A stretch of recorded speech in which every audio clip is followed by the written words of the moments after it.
Hi, this is Fred Long. Welcome to Greek Matters. In this edition, we're going to be looking at Romans 12, verse 1. In the next edition, we'll look at verse 2. Now, Romans obviously is a very important book in the history of the church, and chapter 12, these two verses here stand at the transition between Paul's treatment of the gospel and its universal applicability to address matters of human sinfulness in chapters 1 through 11. And then in chapters 12 through 16, Paul turns to address more practical matters of living this faith in the context of community and in the context of disagreements with one another, in the context of governmental authorities, and these kinds of things. So 12, 1 and 2 serve a really important role, and it behooves us to look at them very carefully. Now, I remember hearing a sermon once on these verses, and I was just struck by how quickly the preacher went from these verses to then begin telling stories, and this happens all too commonly. The point was made very quickly that our bodies are a living sacrifice. This is kind of ironic, oxymoronic, that bodies as sacrifices will be understood as living because, of course, sacrifices die. And, that's a very profound point that Paul is making here, but there's a lot more to these verses than would meet the eye. Now, also, when I was growing up and when I was a new believer at the University of Illinois, I was a member of the Navigators campus ministry and began to memorize scriptures, and this was one of the ones that has really stayed with me. And so I know it very well, and I learned it with the NIV, the 1984 edition. So this is what I had memorized it as. Well, as I began to teach through this verse, and as I began to read through the Greek text, listening to the sermon, reading through the Greek text, I began to realize that there was a lot that was not simply not translated, but actually mistranslated. And so I want to point out some of these things to you because I've counted as many as 10 different things. So in the course of the next two Greek Matters videos, I'm going to be looking at these two verses under the microscope and hopefully explain some very important things for you to consider. All right, so let me read the Greek text here. Verse 1, Parakalo un umas adelphi diaton oiktermon tu theou parastese ta somata umon thusian zosan ahian evereston to theo tein logikein latrian umon. Now, the kind of reading that I'm doing here is the pronunciation is called the Koine era pronunciation, and it really you're going to see a big differences. For example, this word under the Erasmian would be hagian. Hagian, that would be a rough breathing mark, and then the gamma would be a hard G sound. But under the Koine era pronunciation, which is a restored pronunciation, the breathing marks do not indicate smoothness or H sounds if it's rough. There's no change in pronunciation. So that's one major difference with the Erasmian. Also, gammas, when they're preceding iota, are pronounced more softly, and epsilons. So this is aian, aian. And then another difference is that sometimes the upsilon is pronounced as a V, evariston. Okay, well, let's look at the Greek text. Now, one of the things I want to point to you right off the bat is that there's a comma there after mercy. Now, in the Greek text, we're looking at right around here, and I have sympathetic highlighting on so you can see where the corresponding English and Greek is. This is really part of a prepositional phrase, diaton oiktermon tu theou, through the mercies of God. Now, did you hear that? Through the compassions of God. There are three issues here. First off, the NIV 1984 edition has in view of. And really, when you think about what that means, it's kind of hard to understand. It's pretty cerebral. In view of means that somehow we're thinking about God's mercy. And the Greek text, though, is much more specific here. It uses dia with the genitive, which indicates typically means. That is, the means by which something is accomplished. Okay, so there's a big difference here. Probably should be translated something like through the mercies or compassion. So here's another issue, and that is that this word for mercy is actually in the plural. Now, if you look this up in BDAG, so down here in the bottom left, I have Bauer, Danker, Arndt, and Gingrich. This is the standard lexicon, the scholarly lexicon. You can see that the basic meaning is display of concern over another's misfortune, pity, mercy, compassion. Now, the biggest thing here, though, is that if this means compassion, like you're really concerned for somebody, this is a broader concept than just mercy. Mercy makes it seem as if we're sinful and we just have a merciful response, that is, that God has forgiven us our sins. Now, that's all very true and great. In other words, we've not received punishment. That's really what mercy is. We haven't received punishment that is due us. Compassion, on the other hand, is a much broader concept, and that's what Paul is referring to here. It's particularly misleading because at the end of chapter 11, if I take this back, Paul has made the statement that God has bound all people to disobedience so that he might have mercy on them all. And you might say, aha, well, there's the concept of mercy, but it's a different word group. It's Elieo, and Elieos. So it's a different group of words, which has a narrower scope, which is receiving less punishment than one deserves. So here we're already off on the wrong footing because we've not translated the preposition well, and also we've translated the word that means compassions more broadly. We've translated that as mercy. Now we're going to see that there's another issue right here as well, and that has to do with what does this prepositional phrase modify. You can see in the English that you have a comma there. Now the Greek editors have no comma there. Other English translations also will put commas there. So here's the NASB translation.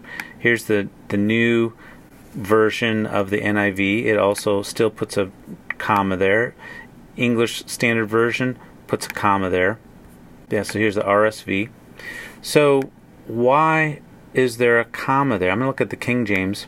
Why is there a comma there? Well, there's a choice being made what this modifies. And I would suggest to you that our translation, our English translation tradition, has gotten it way wrong.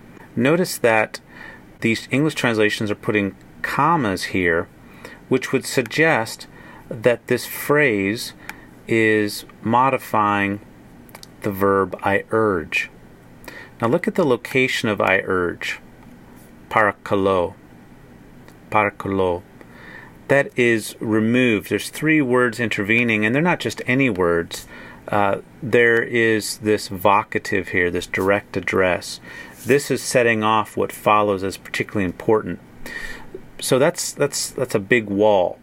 Now, it's not that you can't have modifiers go back to the verb prior to the vocative, the direct address, but in this case, we have another consideration, and that is its location. This prepositional phrase, through the mercy, compassions of God, is right before the infinitive, the verb to present. And I would suggest to you that this prepositional phrase is modifying presenting. And so here we come across a very important idea, and that is that Paul is saying that through God's compassions, it's out of this environment, this means, the means that God has provided in terms of how He's met our sinful condition compassionately, that this is the means by which we are to present our bodies as a living sacrifice. So that really begs the question, what are these compassions? What are the compassions of God? Well, I'd also like to say here that we're at a transition point in the letter of Romans, and that really the compassions of God have been described in the first 11 chapters. Now, I've prepared a sermon on this, and so I've got these notes here. What are the different ways that God has provided compassions? Well, first of all, Paul has been describing the compassions of God in terms of his saving purposes have extended to include the Gentiles and not just the Jews. Also, the righteousness of God has been revealed, namely that he takes sin seriously, but he's also atoned for sin and offers justification freely through Christ by faith. And then he also, at the same time, establishes standards and expectations of right conduct. So all of this is really entailed in the righteousness of God, which is revealed. That's also part of God's compassion.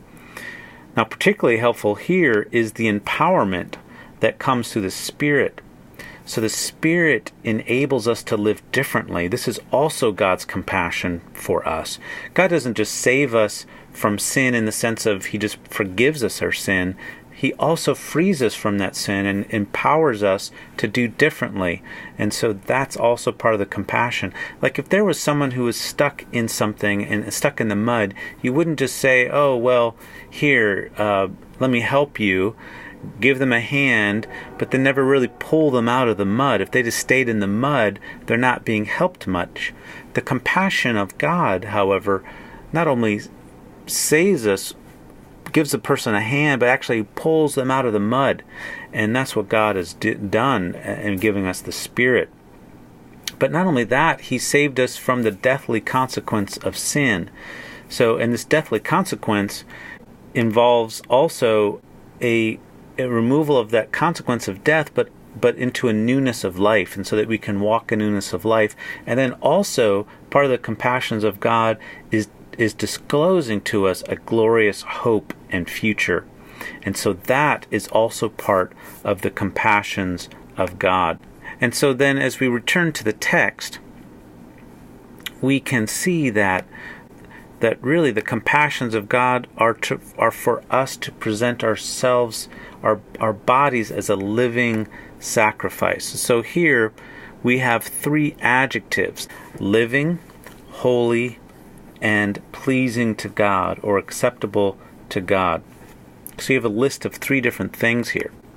So a lot of times the livingness of the sacrifice is placed alone, modifying sacrifice.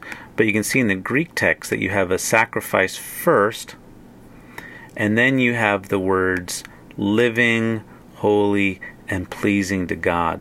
So they're a bit more punchful or more obvious in the Greek that these are working together to form a kind of a unit: living, holy, pleasing to God sacrifice. So that's another issue with the translations. Now, another thing has to do with this word spiritual. It's translated spiritual. But this word is the Greek word logikein. Logikein. And if you look this up, it's not all that common of a word in the New Testament, but it really has to do with being carefully thought through. Thoughtful. Thoughtful service is how they would suggest that we translate this word. I also like the idea of reasonableness, reasonable worship. Now the NASB is helpful here in supplying another word, rational, but I do think reasonable is a very good translation here. And what this means is that our presenting our bodies is a reasoned response. It's a rational response to the compassions of God. That this is a reasonable thing for us to do. Because of what God has done for us, we do this for Him. We present our bodies as a sacrifice. Now this last word here, these last four words, form what's called an appositional statement. An appositional statement is when you have a noun, and here you have service or worship abutted to another noun, and that other noun is really sacrifice. So the sacrifice is understood as a reasonable worship in response to God. Well, we're just getting started here with Romans 12, 1 and 2, but I just want us to look at Romans 12:1 here to begin with, and notice the importance of the preposition dia, meaning by. the importance of the modification that this phrase offers, and it offers modification to the verb to present, and then also then to consider the pluralness of this word translated as mercy sometimes, or mercies, that it is in fact in the plural and has a broader sense of range of meaning to include compassions and overall concern for somebody, which is much broader than that. All right, well, we'll see you at the next edition of Greek Matters.